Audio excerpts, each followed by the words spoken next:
안녕하세요. 요번에 제4강으로 해가지고, 주택임대차보호법 적용 대상 건물과 보호 대상 임차에 대해서 한번 좀, 이제 공부하겠습니다. 이 책에는 이제 챕터 8인데, 일단은 이 부동산의 적용 대상 건물이라는 것은 이 건물이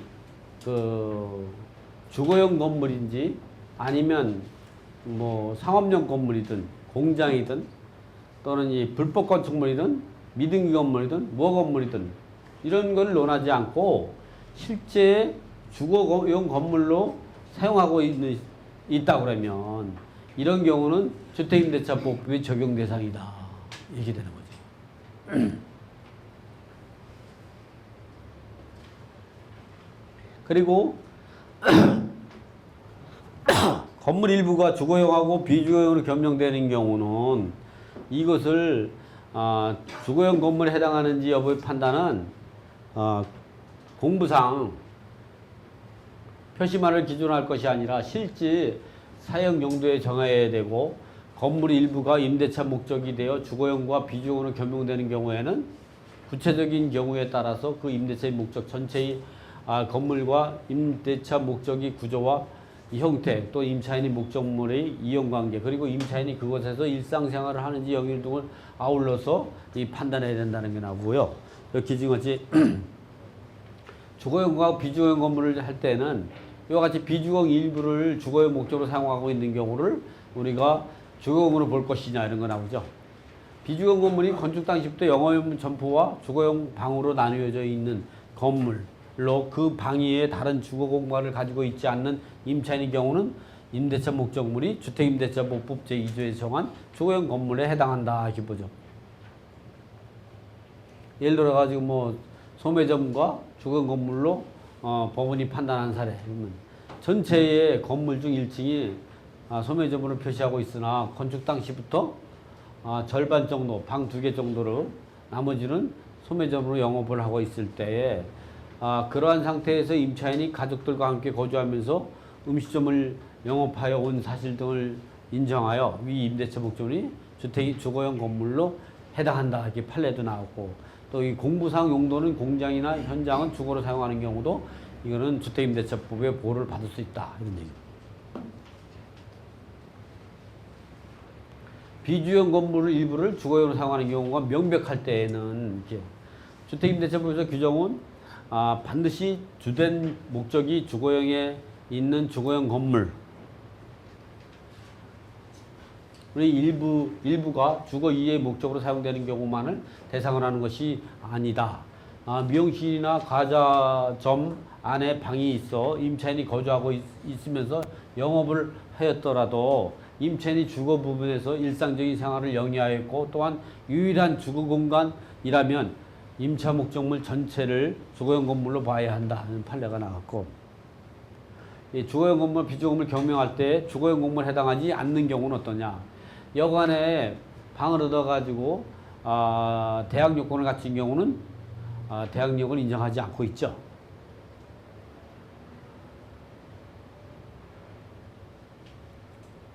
그 다음에 뭐 방 2개와 주방이 딸린 다방에 있을 때 이런 경우도 주택임대차보호법의 보호를 인정을 하지 않고 있어요. 또 이게 그런 내용들이 있고 뭐 Q&A 식으로 이렇게 하는 거니까요. 겸용주택과 오피스텔은 주임법, 상임법 어느 법이 적용받는가? 겸용주택이 되는 거는 일부는 주택으로 쓰고 일부는 상가를 갖고 있죠. 여러분이 잘 알고 있는 상가주택 같은 경우는 겸용주택이라고 하죠. 소득세법에서는 우리가 겸용주택이라고 하고 일반 건축법에서는 상가주택이라고도 하고 뭐 이제 용어를 여러 가지 쓰고 있는데 어쨌든 이런 겸용주택 같은 경우는 주거 부분하고 주택 부분하고 상가 부분 중에서 주택 부분이 크면 전체를 주택임대차법의 보호를 받는 주택으로 보고 있죠. 그러나 비주거 부분이 더 상가 부분이 크다 그러면 그 상가 부분은 상위법이 적용을 받고 주거 부분만 주택임대차법의 보호를 받게 된다는 사실이. 이번에는 주택임대차법을 받는 임차인은 누구냐? 원래는 주택임차에는 자연인만 해당이 되는 거죠. 자연인이라는 얘기는 이제 개인만 된다는 거죠. 이 개인만 되는데 이제 그래서 법인 같은 경우는 주택임대차법으로 보호를 못 받아요.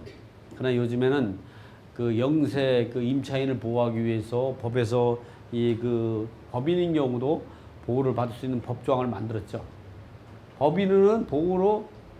법인은 주택임대차보호법의 보호를 받을 수 없다. 주임법은 주택임대차보호법의 약자예요. 법인 명의 주택임대차는 법인은 자연인이 아니라 주민등록이 불가하므로 주임법으로 보호할 수가 없는 임차인으로서 제3자에 대해 대항력이 없고 오로지 당초 임차인에 대해서만 보증금을 반환 청구할 수 있다. 임대인에 대해서만 청구할 수 있다.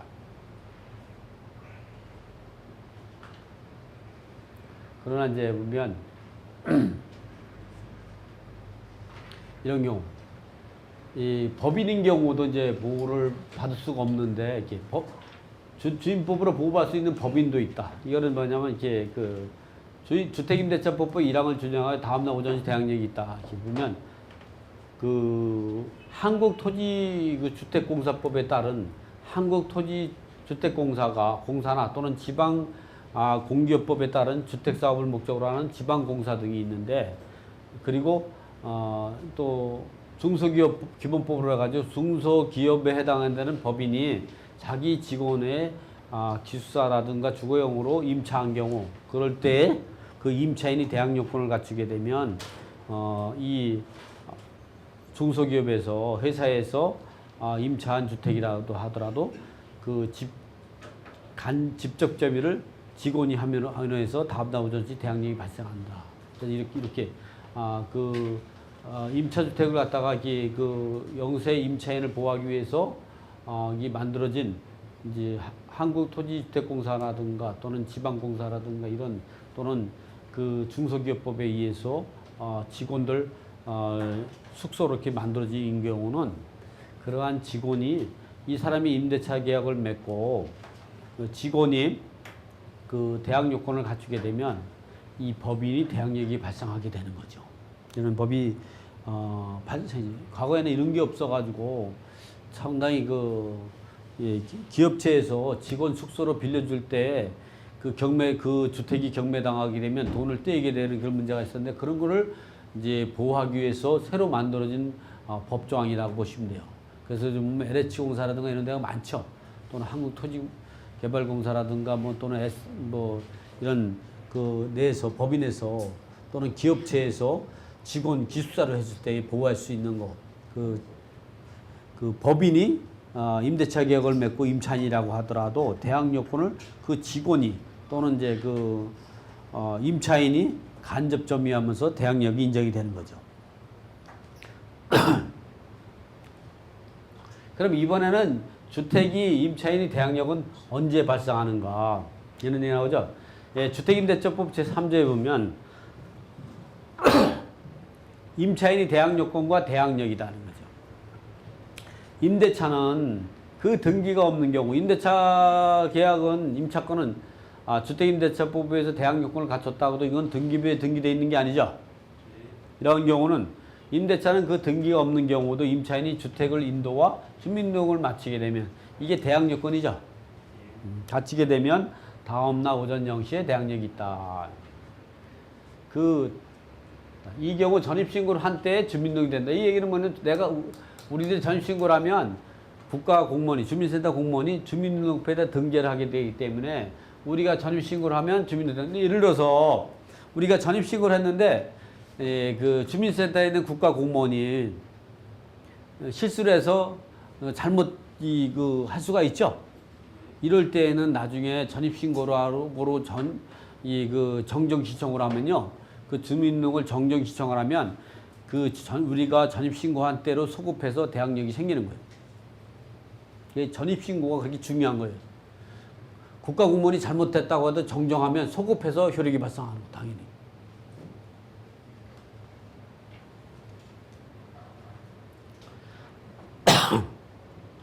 이때 이 주택 인도라는 거는 주택을 인도라든가 점유라는 건 사실 포괄적인 개념이죠. 주택 인도 받아가지고 주택을 인도라는 거는 내가 이 그 아파트를 인도받았어요. 임차인으로서 인도받았는데 거기다 이삿짐 안 넘겨놓고 그냥 주택만 인도하고 주민등록만 가지고 있으면 대항력이 생길까요? 주택 인도라는 거는 그런 거죠. 이제 그 아파트를 내가 인도받았어. 그리고 키도 내가 자물쇠도 내가 다 바꿨어. 아무도 못 들어가게 내가 점유하고 있는 거죠. 그리고 거기다가 주민등록을 갖추게 되면 대항력이 인정이 되겠느냐? 인정이 될까요? 예? 이 주택인도라는 건요, 거주를 말하는 거예요. 거주. 이 거주는 주거주를 말하는 거죠. 예를 들어서 대전에서 4일 거주하고 서울에서 3일 거주하는데 서울에다가 주민등록을 갖췄잖아요. 그럼 그 사람 대항력 없는 거예요. 그 사람은 대전에다가 주민등록을 갖춰야 되는 거예요. 주거주를 말한다. 이 주민등록은 이제 전입신고를 한 때 주민등록 된다. 동일 세대원 중 일부가 최초 전입신고를 하고 건재단 설정이 되고 임차인이 세대주가 임차인이 전입을 했을 때 이런 경우는 왜냐면 전에 살던 집이 나가지 않기 때문에 이렇게 되는 거죠. 근데 이런 경우는 이제 이 사람이 이제 이때 옛날 살던 집에 임차인으로서 주민등록을 갖추고 있지만 가족들이 다 새로운 집으로 온 거잖아요. 일이 다 이사를 하잖아요. 그러면 대항력 없는 거예요. 그러니까 신경을 바짝 써야 돼요. 집이 안 나간 상태에서 이사를 오려고 그러면 임차권 등기를 하지 않고 이사 오려고 그러면 이 실제 거주하고 있어야 돼요. 저는 이제 자세한 얘기는 설명을 드리고 실천을 했는지 안 했냐는 여러분들 몫이죠. 여러분이 실천을 안 해가지고 나중에 그 집이 경매에 들어가가지고 돈을 떼이게 되잖아요. 그럼 누구 책임일까요? 내 책임일까요? 여러분 책임일까요? 내 책임이라고요? 자, 살다 보니까 이렇게 최초 전입하는 난 여기 있어요. 요거는 이제 홍길동이죠. 이게 홍당무는 홍길동의 아들이 먼저 하고 이제 나중에는 이건 날짜가 똑같이 돼 있죠. 이 오타예요. 오타. 요게 늦어야죠. 요거는 그러니까 요거를 한 9월 5일이 아니라 한 10월 5일 날 이렇게 권쳐놨어요.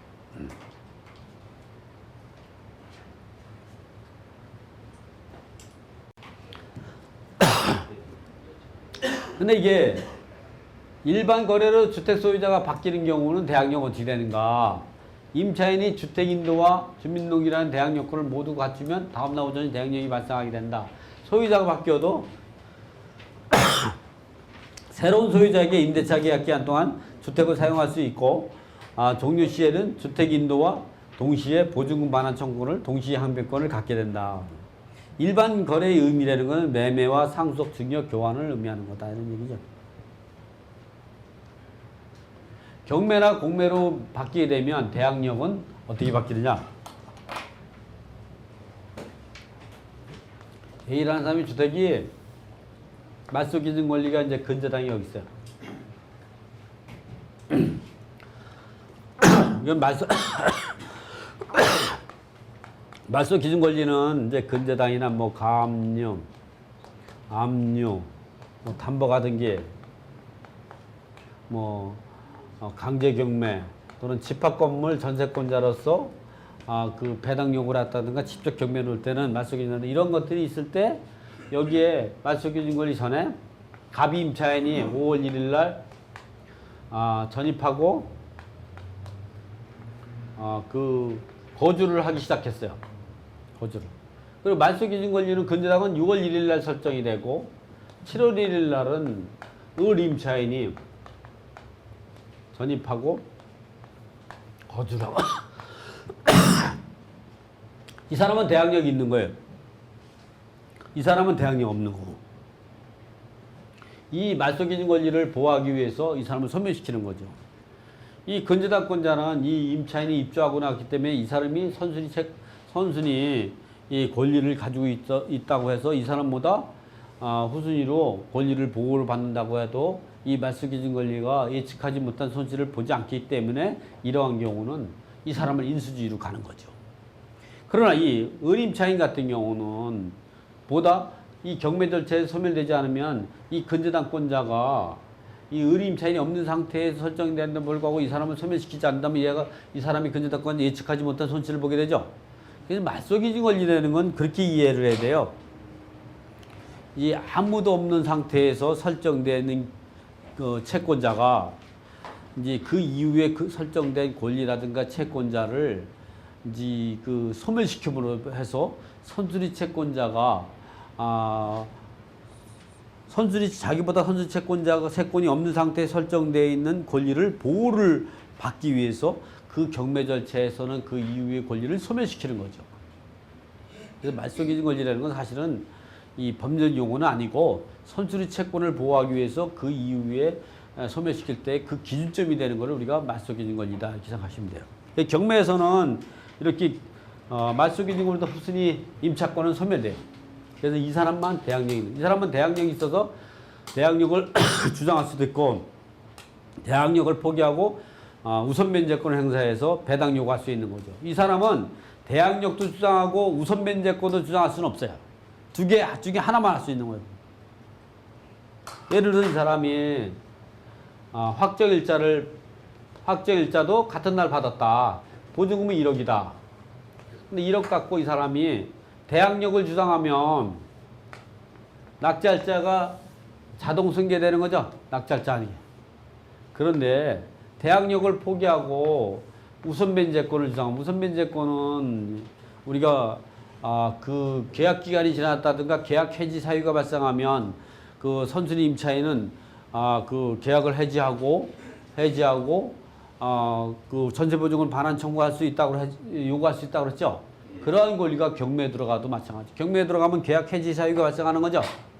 계약 해지 사유가 발생하면 계약을 갖다가 그 대항력을 포기하고 계약 해지를 밝히면서 그 전세 보증 반환 청구권을 자기의 최우선 변제하고 확정일자 우선 변제 갖고 우선 변제권을 갖고 이 배당 요구에서 우선해서 주장을 하고 미배당금이 생긴다면 전액 배당을 받을 때까지 주택인도를 거부할 수 있는 동시이행 항변권이 있는 거죠. 선순위 임차인이 미배당금이 생기면 대항력이 있어서 미배당금은 낙찰자가 인수한다. 이런 말을 하면 표현이 잘못된 거예요. 이미 대항력을 포기한 거죠. 대항력을 포기하지 않으면 배당 요구할 수 우선 변제권을 주장할 수 없는 거죠. 그 대항력을 포기하고 나서만이 대항력 그러니까 이런 선순위 임차인이 대항력을 이제 경매 절차에서 배당 요구 종기 전까지 그 계약 해지 의사를 밝히면서 계약 해지 의사를 밝히지 않으면 배당 요구할 수가 없어요. 계약 해지 의사를 밝히면서 그냥 배당 요구 자체가 그런 뜻이에요. 계약 해지 의사를 밝히면서 배당 요구 정기 전까지 배당 요구를 하면 배당 절차에 참여해서 우선 배당에 참여해가지고 최우선 호액 임차인이면 최우선 면제, 소액 임차인이면 확정일자의 우선 면제권을 배당을 받고 미배당금은 이미 대항력은 없죠. 전액 배당을 받을 때까지 주택인도를 거부할 수 있는 동시행 항변권을 누가 주장하냐? 낙찰자에게 주장할 수 있다는 거예요. 결국은 전액 배당 받을 때까지는 집을 안 벼줘도 된다는 거죠. 예. 그런 식으로 표현을 해야죠. 대항력이 있어서 미배당금 낙찰자 인수한다. 이런 식으로 설명하는 거는 말이 안 되는 거예요. 대항력을 포기했는데 어떻게 대항력을 주장할 수 있어요? 대항력을 포기했는데 다시 대항력 주장하면 어떻게 하는지 알아요? 선순위 임차인은 배당 요구 종기 전까지 배당 요구를 할 수 있고 배당 요구 종기 전까지는 배당 요구한 거를 철회를 할 수 있어요. 철회를 해야 다시 대항력을 주장할 수 있는 거예요. 근데 배당 요구 종기가 지나서 철회할 수가 없죠? 예.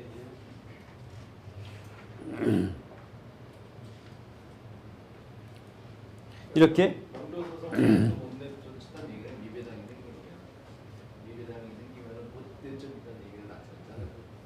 같은 명령.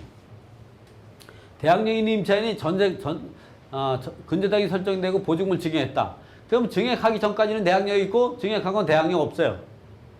여러분이 이런 거 보면 잘만 찾으면 경매에서 찰 때 이런 거만 찾으면 이제 로또 맞는 거죠. 공부만 열심히 하면 로또도 가져와요. 뭐 로또가 뭐 별게 있어요. 로또가 뭐 한 1억만 받으면 로또 아니에요? 1억 갖고 부족해요? 10억? 100억? 그러지 말고 빨리 그냥 그러면 하산하세요. 욕심이 많은 사람은 꼭 화를 얻게 되는 거예요. 이렇게 보면 증액을 하면 이렇게 돼요. 2015년 1월 10일 날 전입신고도 하고 그리고 갑이 임차인이 보증금이 1억이었어요. 전입신고만 돼 있고 확정일자가 없어. 그 다음에 2016년 5월 10일 날 근저당이 딱 설정이 돼 있죠. 뭐 한 1억이라고 하죠. 이런 상태에서 갑이 임차인이 2017년 1월 10일 날 증액을 했어요. 2년 지나니까 증액해 준 거죠. 5천. 1억 5천을 증액했는데 결국 계약서를 다시 증액 계약서를 썼는데 그리고 확정일자를 받은 거죠. 그럴 때 5천짜리 확정일자를 안 받죠. 계약서에는 1억 5천으로 돼 있죠. 확정일자는. 그러니까 어떻게 되냐. 전입은 2년 전이고 확정일자는 2년 지난 확정일자가 되죠. 그럼 이 사람은 배당 요구하면 얘가 다 가져가니까 배당금 하나도 못 받죠. 그러니까 우리가 이런 걸 아파트를 낙찰받으면 1억 5천을 인수할 거로 낙찰받잖아 이렇게. 근데 이런 거를 낙찰받고 나가지고 임차인을 만나보면 이 2015년 1월 10일 날도 확정일자 받은 게 있겠죠. 다만 이거를 신고 안 하고 이것만 신고한 거죠. 거의 다 했겠죠. 확정일자를 이때 받은 게 있어요. 그러면 이때 이거 갖고 증액한 거 갖고 임차인은요 배당 요구를 이 두 개를 요걸 갖고 배당 요구할 수도 있고 이거와 이거를 따로따로 배당 요구할 수도 있어요. 두 개를 동시에 할 수도 있고 이거만 배당 요구하고 이거는 대항 요구 주장할 수 있어요. 임차인은 이렇게 증액한 계약서와 증액하기 전 계약서는 전혀 다른 계약서예요. 대항력도 전혀 다른 거예요. 이거는 대항력 없는 임차권이죠. 증액계약서는. 이건 대항력 임차권이에요. 대항력 임차권은 대항력을 주장하고 대항력 없는 임차권은 배당 요구할 수 있어요. 따로따로. 얼마든지 가능한 거예요. 이게.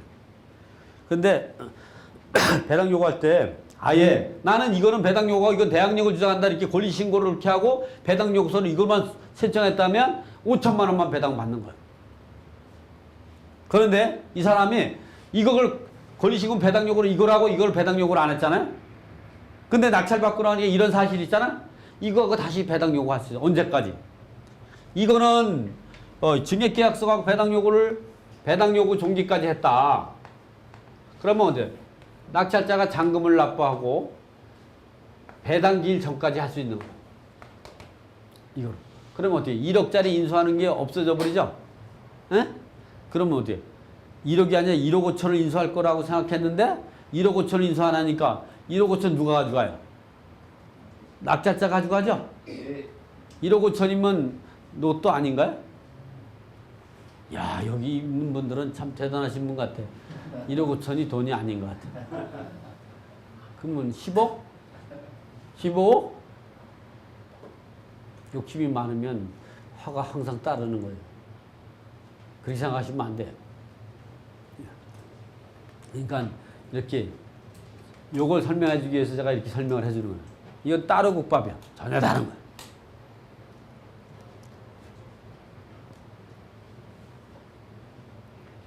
이게 집을 팔면서 집주인이 임차인이 되는 경우가 있죠. 그럼 소유권 이전 등기를 하기 전까지는 소유자로 사는 거예요. 그러니까 소유권 이전 등기 날이 최초 대항 요건을 갖춘 거예요. 그러니까 소유권 이전 등기 다음날 오전 0시 대항력이 생기는 거죠.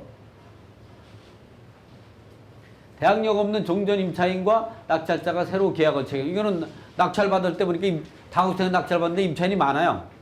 그런데 그 사람이 이제 낙찰자하고 계약을 하는 거죠. 근데 사실은 낙찰자는 10%만 입찰 보조금 내고 낙찰 받은 거지 소유자는 아니잖아. 그런 사람하고 계약을 하면 그 계약은 효력이 없는 거죠. 그렇게 무효인 사람을 상대로 계약을 했다가도 그 사람이 소유권을 취득하면 즉시 대항력이 생기는 거죠. 잔금을 이렇게 납부하면 낙찰자 잔금을 납부한 게 5월 1일 날 잔금을 8월 1일 잔금을 납부했다. 그러면 은행이 대출 받으면 8월 1일 날 대출 받겠죠? 아니, 소유권은 이전 등기라, 소유권. 이전 등기. 그 다음에 근저당이 8월 1일이 되니까 이게 접수번호가 001이면 002가 되는 거죠, 이게. 등기 날짜를 빠를까요? 이 근저당 날짜가 빠를까요? 등기가 빠르죠? 근데 이런 경우는 잔금 납부 즉시 잔금을 납부하면 소유권을 취득하죠. 경매나 이런 경우는 우리가 민법 이제 187조의 규정을 받아요. 민사집배법에서는 135조로 돼 있고 이제 국세집법에는 77조가 있어서 이 경매나 공매로 낙찰을 받으면 소유권을 취득한다 이렇게 나와. 그래서 이게 대항력이 즉시 생기니까 은행보다 더 빠른 거죠. 이 사람이 경매 놓으면은요, 이거 인수해야 되는 거예요. 그런 그 말씀을 드리는 이 얘기를 하는 거예요.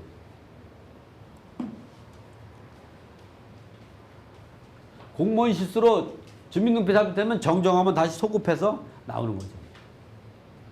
이런 경우가 상당히 많아요. 실무하다 보면요. 제가 몇 사람 구조해 줬어요. 명도회로 갔더니 주민등록이 말소됐어요. 그래서 다시 정정하고 해준 적도 있고.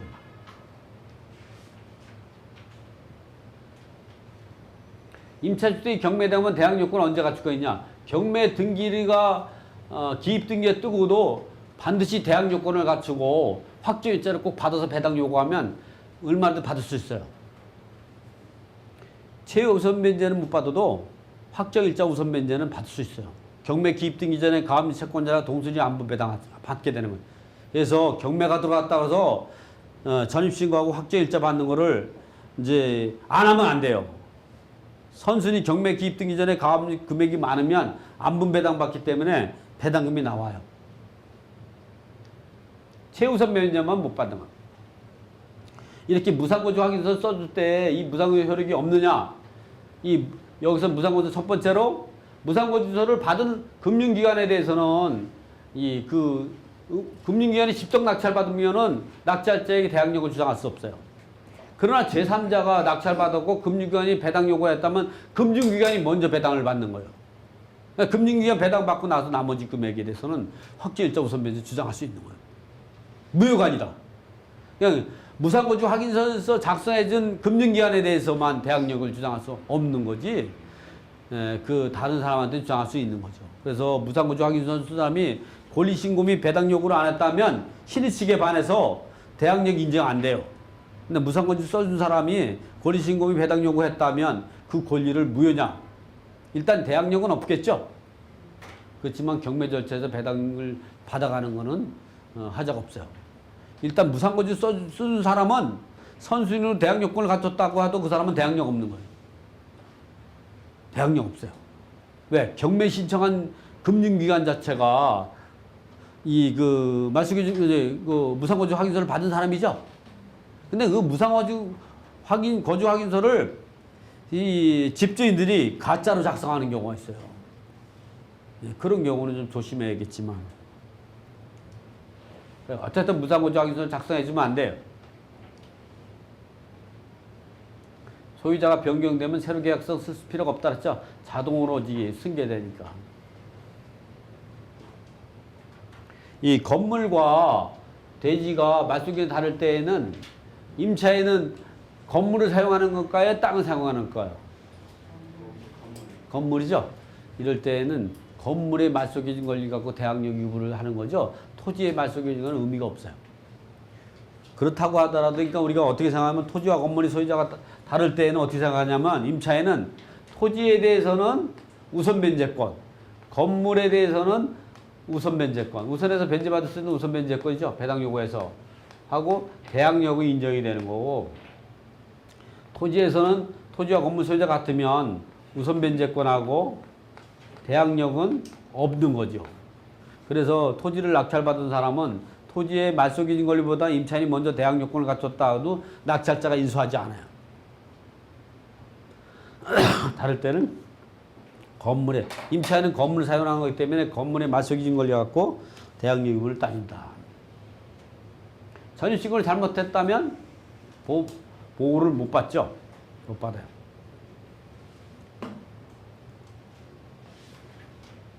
지금같이 동호수라든가 또는 이게 그 호수를 잘못 표기한 경우 이럴 때는 대항력 없는 거예요.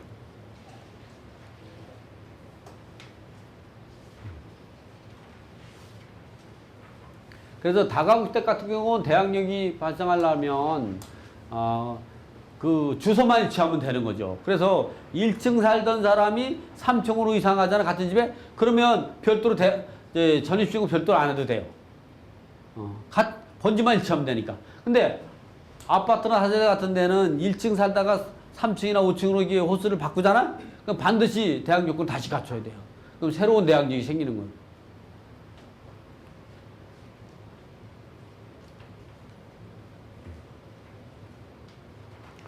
이렇게 이제 우리가 이제 주택임대차법에서 대항력하고 우리가 이제